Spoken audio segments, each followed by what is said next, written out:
Okay, magandang umaga po mga kaibigan, mga idol. Dito po tayo sa ano natin, sa mga gulay natin. Nag-harvest pala tayo ng ampalaya at saka talong at saka yung patula. Ito po yung ano natin, ampalaya.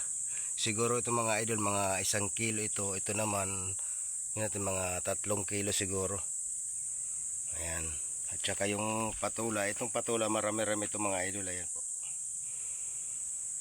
So yung hindi pa natin na-harvest yung sitaw pa at saka yung alongkang mga idol, sigang. Ayan. Ayan yung ano natin, parinda ngayon sa Katbalogan. Ito naman po yung ano natin dito, mga prutas, langka. Ayan yung ano natin dito, siling green mga idol. Ayan po.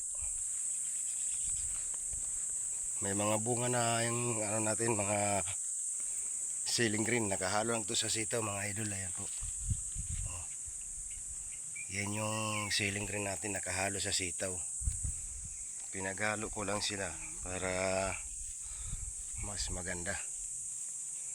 Tipid na tayo sa abono at tipid tayo sa trabaho, kasi isa lang yung tatrabahuin natin. Isa lang yung gagawin natin, hindi marami.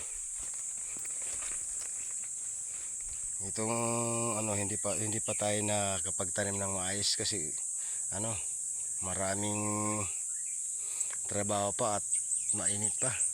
Tatiming ko to sa pagtanim ng umaulan talaga mga idol. Hindi tayo ngayon makapagtanim gawa ng mainit pa.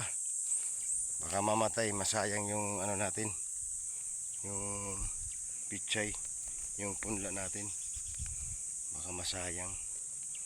Ayan, napakarami ng punla natin mga idol, pichay.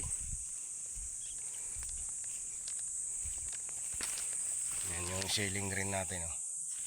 Madamo lang, no. Ito naman yung ahos natin mga idol. Ayan, sitaw. Ayan. Yung sitaw natin mga idol is kalahating kilo lang to na itinanim ko. Kalahating kilo po yan.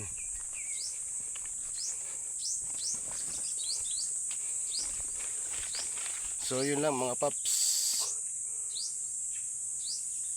Maraming salamat po. Sana po maunawaan nyo po yung mga vlog ko. Pag may gusto, paki-share na lang ng mga video ko mga idol. Pag walang gusto, score lang. Di ba? Ito sariwang-sariwa to, galing pa to sa mga gulayan talaga. Yun lang mga paps, maraming salamat po. God bless po sa inyong lahat. Ingat po lagi tayo at lagi po tayo magdadasal para po gabayan po tayo ng ating Panginoon. Salamat po, yun lang.